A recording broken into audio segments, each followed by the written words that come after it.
एकांत क्या है बाबा, और एकांत का इतना महत्व क्यों है? What's the secret behind it?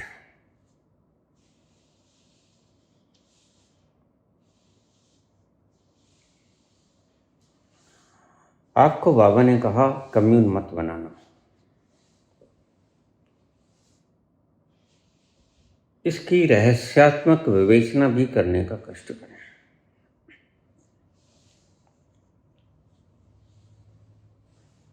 कई प्रश्न हैं, आपको सुन लेने के बाद ऐसा लगता है किसी और को ना सुने,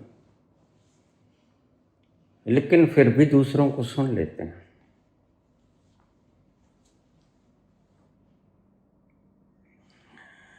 एक बार आपके पास आए, सिर्फ दर्शन किए, लेकिन मन भटकता है कि वहीं जाना है। बहुत से प्रश्न हैं, एक ही तल के हैं, इकट्ठों का जवाब दिया जा सकता है, पूछने का ढंग अलग अलग है। एकांत क्या है? तुम रात को सो जाते हो,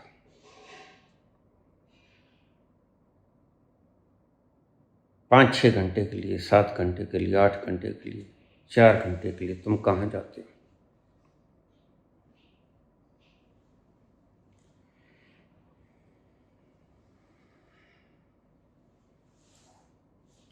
Which cannot be defined and cannot be described, जिसकी परिभाषा नहीं हो सकती, मात्र इशारा कर रहा हूं, अगर तुम समझ जाओ तो। जहां तुम चले जाते हो वे एकांत है।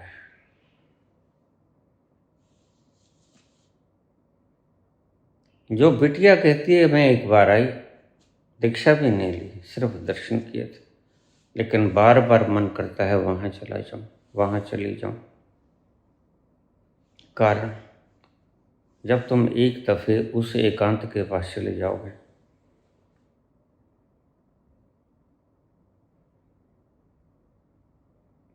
अभी तो आप दूर से देखते हो उस एकांत को, और मन में ये अभिलाषा गहन हो जाती है, क्योंकि उस एकांत में पड़े व्यक्ति को देखकर मन के किसी कोने से आवाज आती है कि काश मैं भी इसी तल पे हूं। बस यही आवाज तुम्हें खींचती है बार बार, वहीं चले जाओ।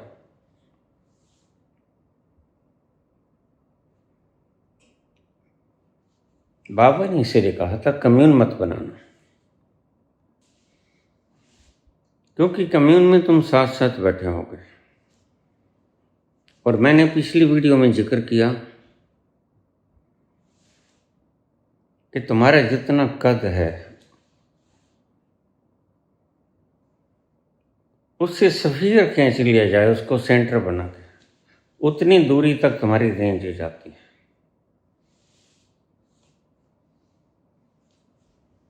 तो करीब ऐसा समझो कि 5-6 फुट के करीब तो रेंज होगी, और पूरी रेंज जाती है। उसके बाद थोड़ी थोड़ी रेंज घटनी शुरू हो जाती है, बिल्कुल खत्म नहीं होती। अगर कम्यून बनाएंगे तो प्रवचन नहीं हो सकेंगे, संदेश दिए जा सकते हैं। संदेश और प्रवचन में महज फर्क है।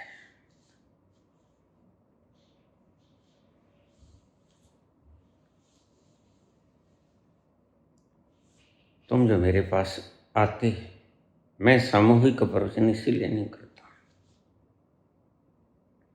अन्यथा मुझे कोई गरीज नहीं।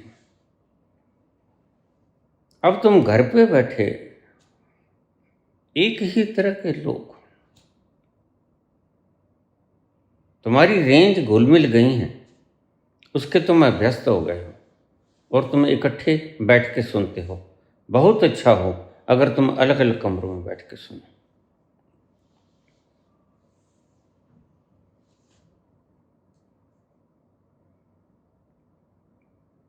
आपने कभी देखा, भीड़ में व्यक्ति का व्यक्तित्व निर्धारित हो जाता है।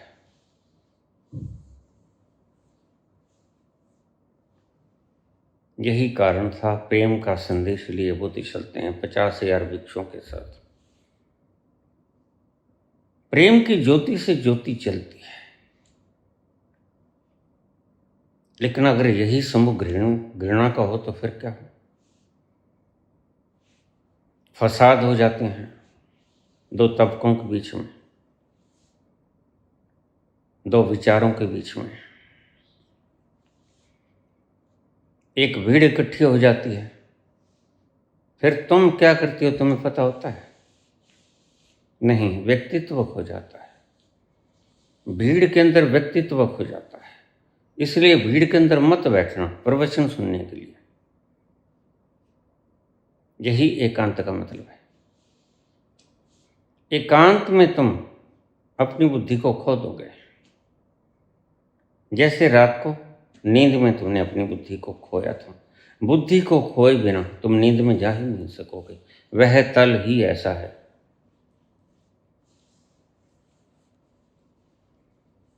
वहां तक जाने के लिए बुद्धि की कुर्बानी चाहिए।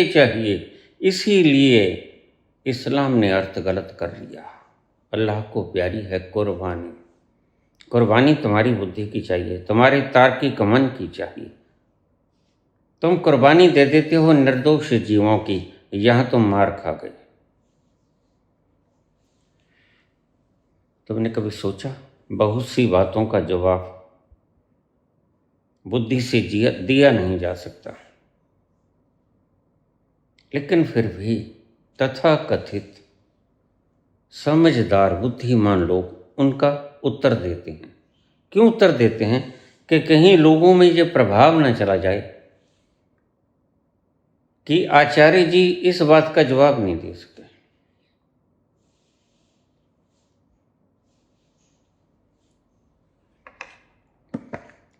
जबकि जो प्रश्न पूछा उसका जवाब बुद्धि से दिया ही नहीं जा सकता, अनुभव से जवाब आते हैं। आज सुबह ही मेरी किसी शिष्या ने एक छोटी सी क्लिप भेजी थी, यद्यपि मैंने देखा नहीं उसने जवाब क्या दिया। मैं देखा भी नहीं करता। मैं ऐसी क्लिप्स भेजने वाले पे थोड़ा कुपित भी हो जाया करता हूँ। क्यों भेजी तुमने ये? लेकिन मैंने खोल के तो नहीं देखे। इसलिए मुझे सुनने वाले मुझे किसी प्रकार की वीडियोस मत भेजा करें, क्योंकि मैं देखता नहीं उनको।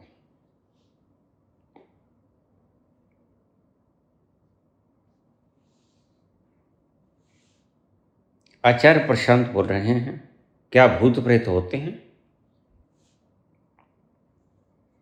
अब देखिए, ये शुद्ध अनुभव का मसला है।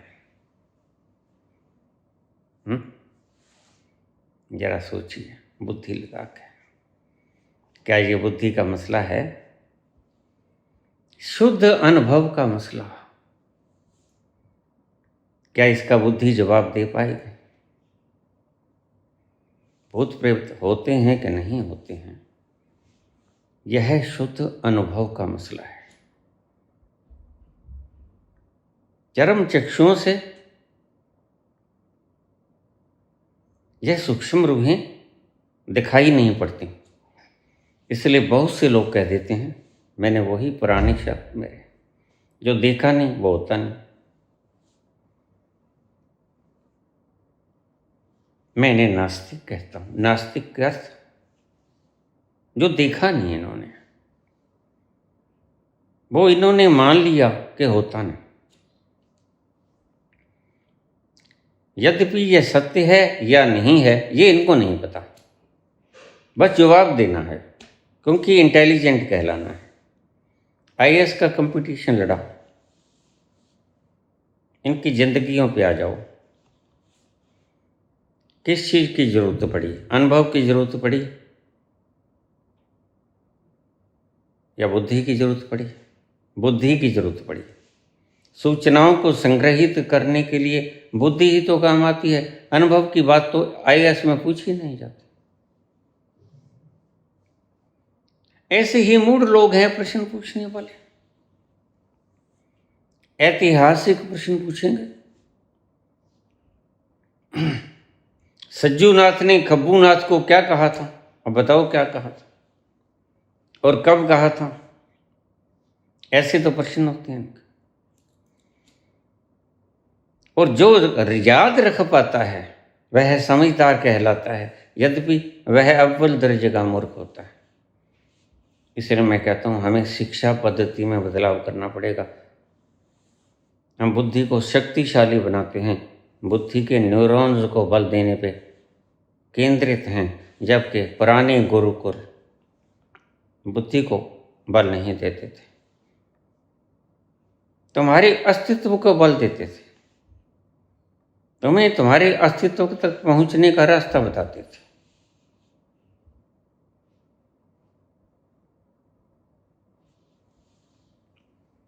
तुम पाओगे यह बुद्धिमान लोग गीता की भी श्लोकों की वर्णन करते हैं, उपनिषद की भी करते हैं, और यहाँ तक कि वो अष्टावक्र गीता की भी वर्णन करते हैं।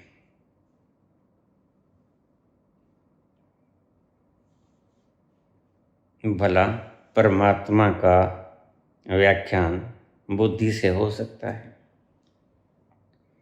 खुद इन्होंने जाना नहीं, पक्का है, क्योंकि कब जाना होगा? आईएएस की होगी, उसके बाद नौकरी की होगी, फिर देखा होगा कि उधर ज़्यादा गुंजाइश है, और गुंजाइश होती भी है, क्योंकि आईएएस में तो शुद्ध समझदारी काम करती है। अगर पढ़ाओगे तो विकास दीप कीर्ति जैसे लोग ये भी कभी कभी घबरा कर जाते हैं, अजामिल की कथा कहनी शुरू कर देते हैं, यद्यपि इन्हें पता नहीं कि अजामिल की कथा के भीतर बात क्या है। यह है शुद्ध मसला है आध्यात्मिकता का।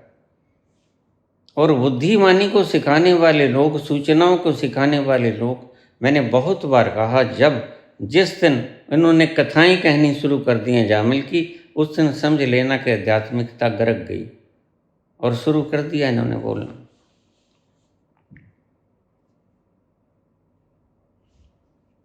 How to live a joyful life, ये समझाते हैं तुम्हें, जबकि जॉय कहाँ है इनको पता नहीं। इनके शब्दों में मैंने बहुत बार सुना, छोटे छोटे जो क्लिप भेज देते हैं 4-6 सेकंड के, मसला तो वहां जाके हल होगा। मैंने कहा कहाँ? वहां पर तुम चले गए, नाक को करा लोगे, मैं करवाने को तैयार हूं। यह मुसीबत खड़ी होगी, पोल खुल जाएगी। एक क्षण के लिए जो व्यक्ति उन लम्हों में नहीं उतरा जिन्हें मैं फुर्सत के लम्हे कहता हूं, वह कैसे जान पाएगा उस एकांत को? प्रश्न तो तुमने पूछ लिया पुत्र। एकांत इतना मजेदार है जैसे रात की नींद, लेकिन इसको व्याख्यायित नहीं किया जा सकता।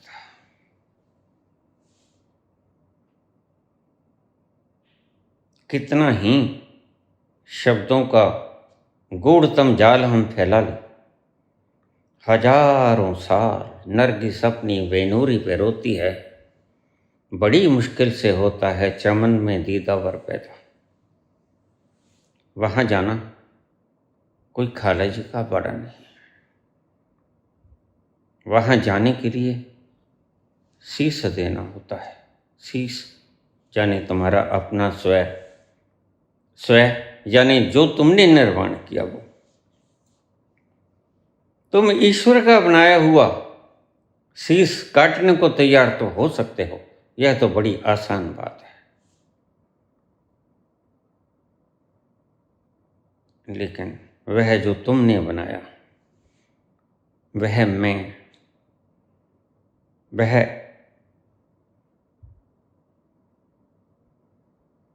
आपकी चिपकाहट, इल्यूजन,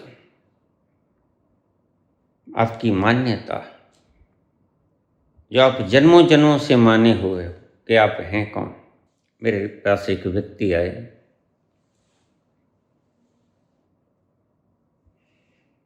कोई 2 महीने भर की बात होगी, अकेले आए थे। कहते बाबा मैं आया तो बहुत बार, लेकिन जब समूह में आप दीक्षा देते हो तो आपको बात करने का फुर्सत ही नहीं होती, और आप इतने गहरे में मगन होते हो कि हमें पता चल जाता है बाबा की आंखें ही नहीं खुलते। इतना मस्ती का आलम हमें चारों तरफ से घेर लेता है, तो कुछ पूछने भी आए हैं वो भी भूल जाते हैं आपको देख के। ये अक्सर होता है, बाबा मैं गायत्री मंत्र तो भूल ही गई। बाबा जी जो आप दीक्षा के वक्त लाल चंदन की माला देते हो, यह तो मैं भूल गया।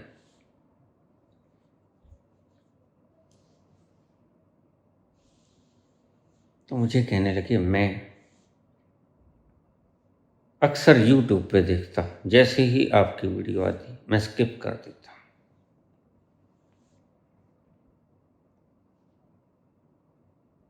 1 2 4 सेकंड चलती होगी, लेकिन स्किप कर देता, मैंने कभी सुनी नहीं थी। आपकी वेशभूषा, आपकी बिखरी बिखरी दाढ़ी, यह झूमर लटकता हुआ, कोई मेकअप नहीं कर रखा है। इससे पहले कि तुम 4 शब्द बोलो मैं स्किप कर देता।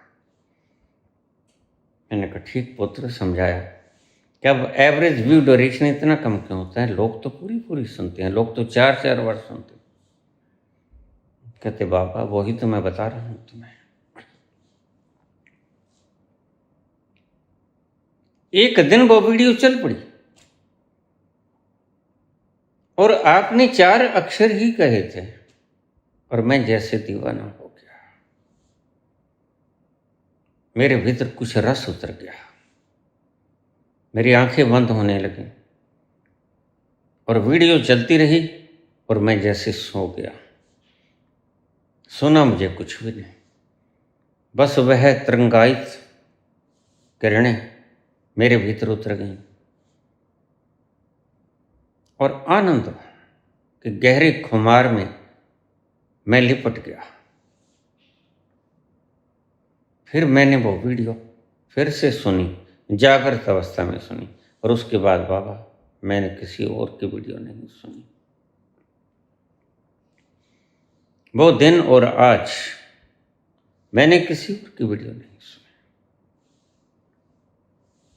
मुझे सब थोथे दिखाई देखने लगे, थोथा चना बाजे गाना।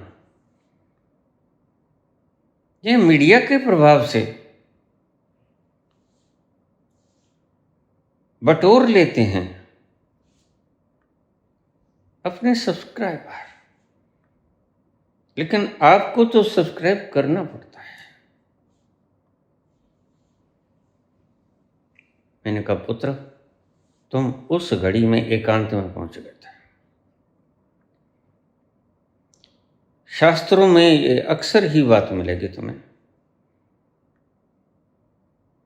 कि जिस व्यक्ति ने अपना आपा छू लिया है, कृष्ण जैसे व्यक्ति, इनका एक दर्शन ही बहुत होता है। यह ऐसा छुआछूत का रोग है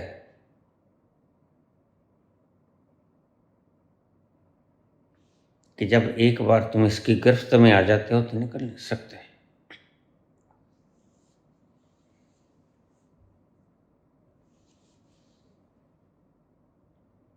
इश्क में जोर नहीं, ये वो आतिश है गालिब, जो लगाए ना लगे और बुझाए ना बने।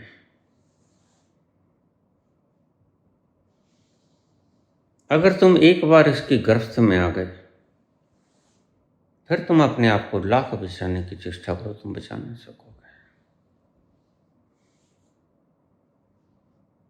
यह एक एडिक्शन है। एडिक्शन ऐसी जो तुम्हारे खुद के पास तुम्हें ले जाती है, जिसे तुम एकांत कहते हो। तो बाबा ने कहा कम्यून मत बनाना, उसका भी यही कारण था। कितना ही व्यक्ति तुम्हारे पास वाला 10 फुट पे बैठा हो, लेकिन उसकी सांसों की आवाज, उसके भीतर से निकलती हुई तरंगें तुम्हें छेड़ेंगी। इसलिए मैं तुम्हें कहता हूँ, जब तुम ध्यान करो तुम्हारे पास कोई भी ना हो,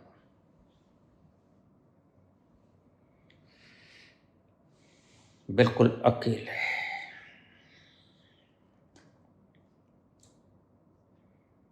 और जिस दिन तुम अकेला रहना सीख जाओगे, अकेलेपन में इतना आनंद है, इतना रस है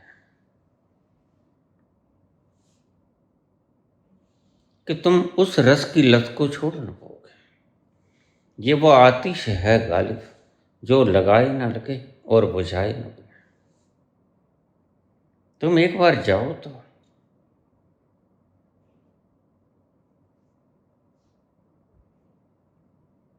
मैं तुमसे कोई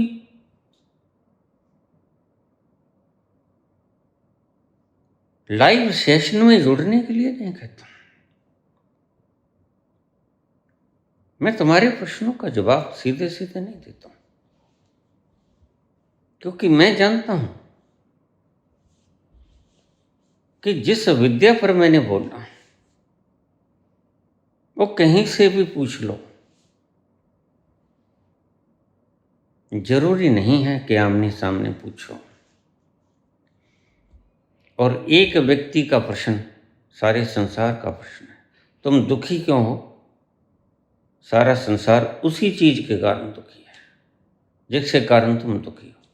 अज्ञानता के कारण तुम दुखी हो। और अज्ञानता तुम्हारी क्या है, तुम्हें आज तक पता नहीं चला कि वास्तव में मैं कौन हूं। बात तो यह है,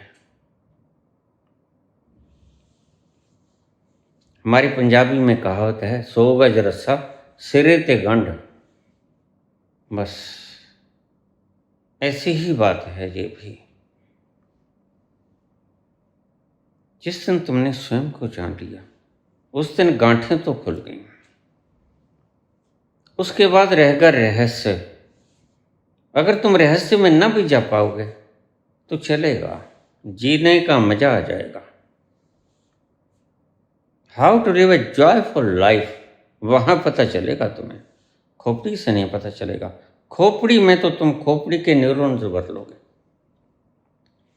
जी नहीं पाओगे। फर्क बड़ा साफ है। क्या भूत प्रेत होते हैं कि नहीं, मैंने देखा नहीं, आचार्य ने क्या बोला मैं सुनता भी नहीं लोगों को, मैं जानता हूं।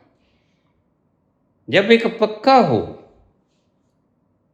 कि यह व्यक्ति अपने भीतर के उस तल पर नहीं पहुंचा, इसका बाहर का ओरा बता देता है। कहां तक छिपाओगे तुम? ओरा बता देगा इनका। वह बाहर के अस्त्र वस्त्र सुंदर डाल लेंगे, उससे खिंचाव करने की चेष्टा करेंगे। और जो ज़्यादा मेकअप करते हैं, समझ लेना जो स्त्री ज़्यादा मेकअप करती है वह उतनी ही कुरूप होती है।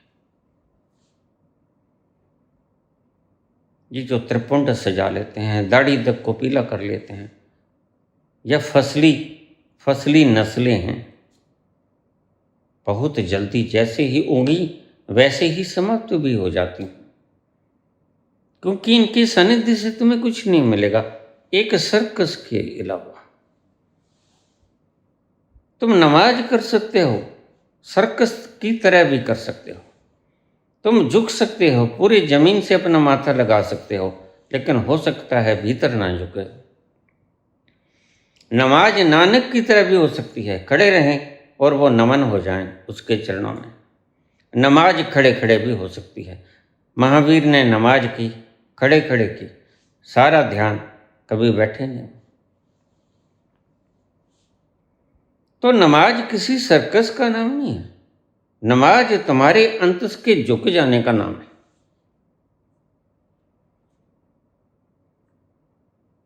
एकांत,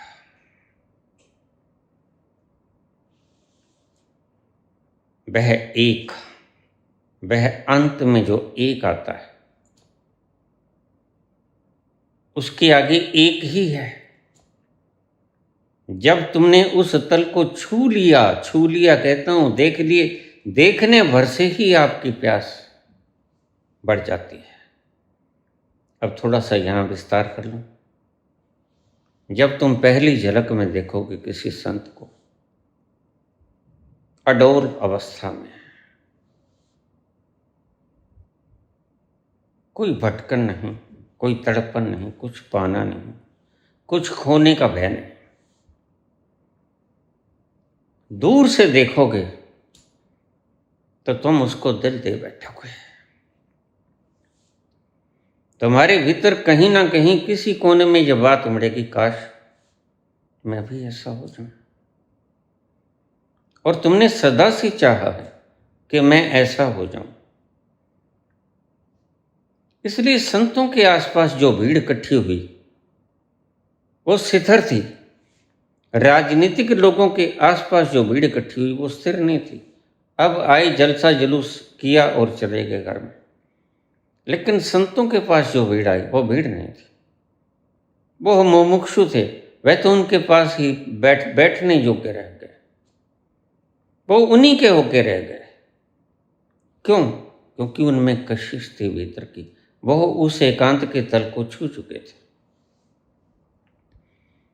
तो रात को तुम जहां जाते हो नींद में 2, 4, 6, 8 घंटे, तो तुम कहाँ जाते हो तुम्हें कोई पता नहीं। वैज्ञानिक तुम्हें बता नहीं सकेंगे, साइंटिस्ट तुम्हें बता नहीं सकेंगे। वो और सा जवाब दे देंगे घुमा फिरा के, सही नहीं जानते। लेकिन संत उसका जवाब जानता है। संत तो रोज जाता है, रोज भी कहना ठीक नहीं, हर पल जाता है। जब जरा गर्दन झुकाई देख ली, दिल के आईने में थी तस्वीरें यार। वह तल, उसको एकांत कहते हैं। कम्यून मत बनाना, इसलिए बाबा ने कहा तरंगों से प्रभावित हो जाओगे,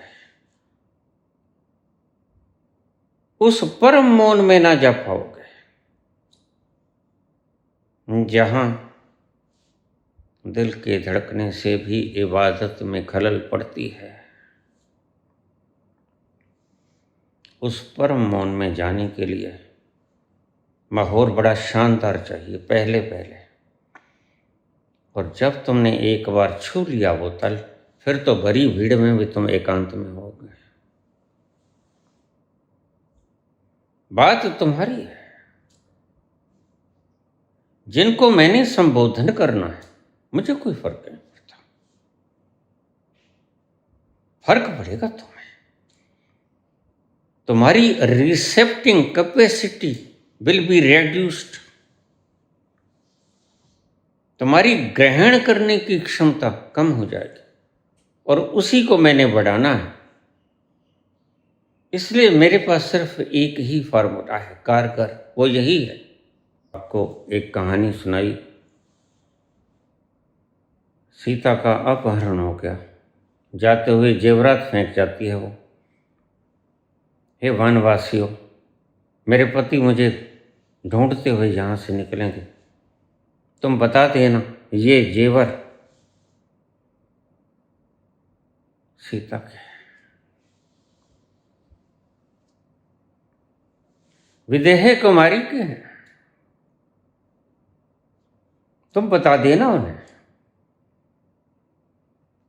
उसे दिखा कोई भी नहीं, लेकिन पुकार कर रही है। मेरी हवाएं पुकारों युक्त हवाएं वनों में खो जाएंगी, और मेरे पति मुझे ढूंढ ही लेंगे, क्योंकि वह मेरी बारीक अंतस की आवाज को सुनते हैं, अंतर्यामी है। तो रास्ते में कुछ गहने मिले। लक्ष्मण को दिखाया, भैया देखना, ये झुमका, ये हार, ये कर्ण फूल, ये तुम्हारी भाभी के हैं। लक्ष्मण कहने लगे, भैया क्षमा करो, मैंने माता के चरणों को सुबह स्पर्श रोज करता था, मैंने माता के इन जेवरों को कभी देखा ही नहीं। तुमने तो देखा होगा भैया, तुम तो पति हो उसके। तो राम का जो जवाब था उसको सुनकर तुम हैरान हो जाओगे।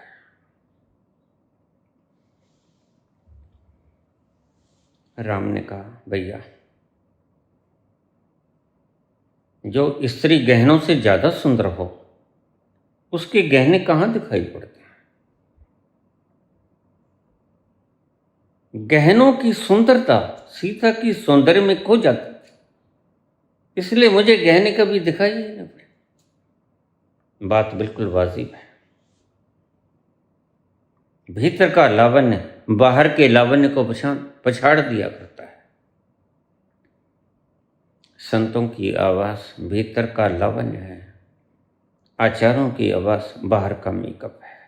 बस इतने से ही बात समझ लेना। एकांत क्या है? एकांत वो तल है जहां जाकर तुम्हें बड़ा आनंद और रस आता है, जिसे मैं रस कहता हूं। वो अगर मानना हो तो इन बुद्धिवादियों का संग छोड़ देना। देखिए, साइकोलॉजिस्ट के पास जाओ या आचार्यों के पास जाओ, एक ही बात है। वो भी शब्दों से ही आपको सम्मोहित करेंगे, दोनों ही। लेकिन संत आपको शब्दों से सम्मोहित नहीं करेगा। संत बोलेगा शब्दों में और कई बार मौन भी रह जाएगा, लेकिन इसके बोलने में जो आभा होगी, लावण्य होगा, वही उनके मौन में भी होगा। तुम उनके करीब बैठना चाहोगे, तुम चाहोगे कि कुछ भी ना बोले, लेकिन मैं सिर्फ चुप होके इसके पास बैठ जाऊं।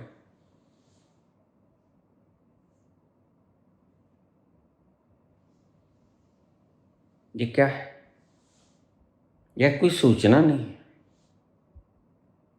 जो जुबान से मैं दे सकूं। यह वो आनंद का रस है जो जरता है और बिना बोले ही आप तक पहुंच जाता है।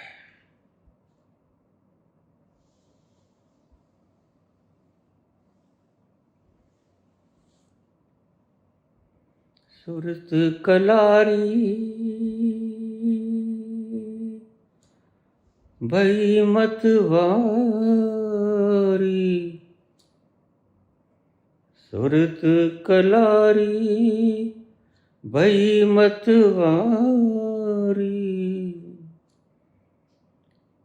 मदवा पी गई बिन बोले, मन मस्त हुआ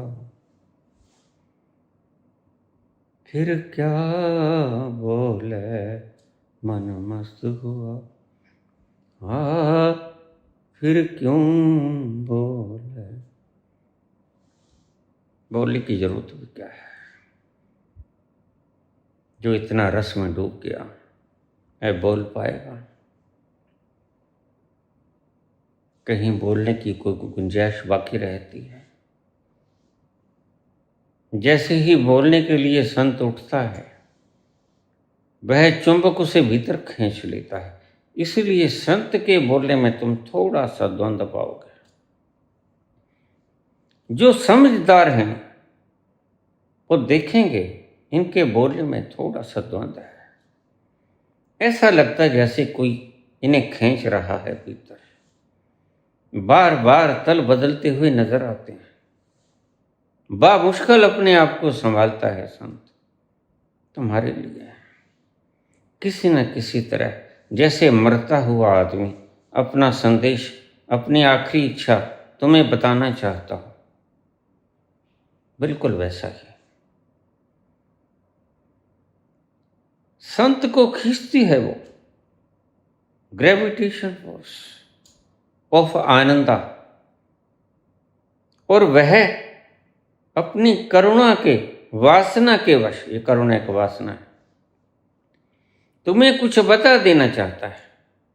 इन दोनों के भीतर द्वंद्व है और आखिर में संत हार जाता है,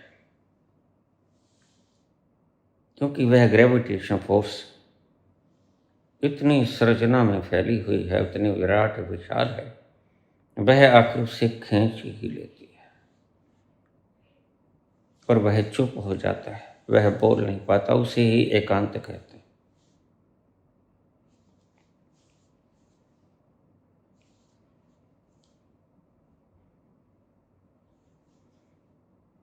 मानसरोवर के अंदर वो जब उतर जाता है तो ताल तलियों में वह गोते नहीं लगाता। जिसको शुद्ध हीरा मिल जाता है वो कांच के बंटे और पत्थर नहीं इकट्ठे करता।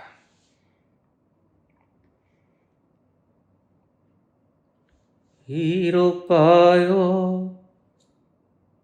गांठ गठियायो, हीरो पायो गांठ गठियायो,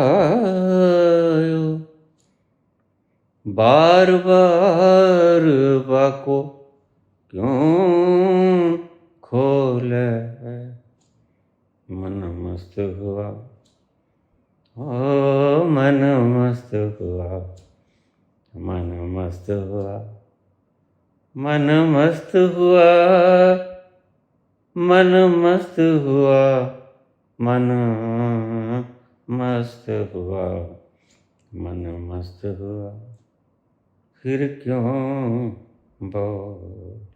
इसे कहते हैं एकांत। बोलने का दिल नहीं करता।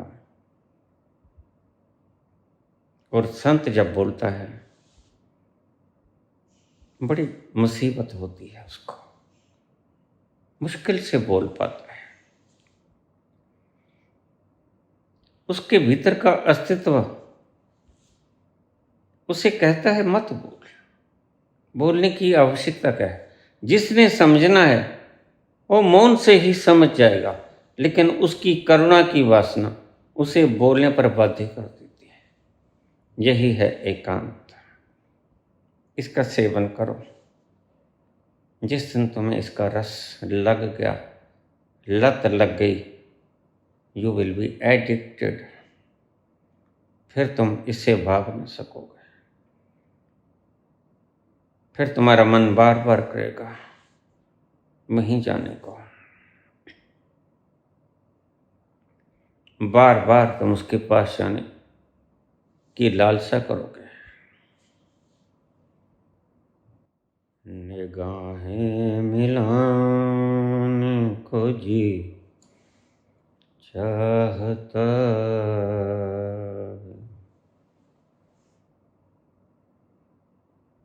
निगाहें मिलाने को जी चाहता,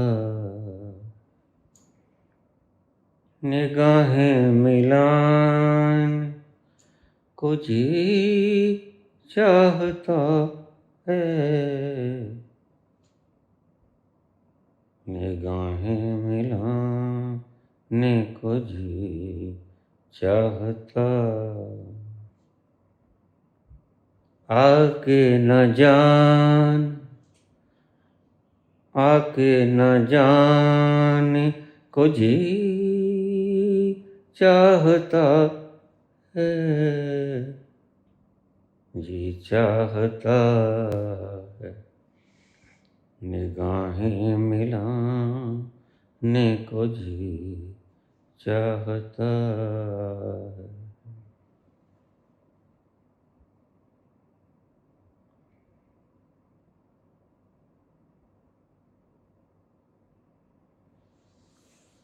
धन्यवाद।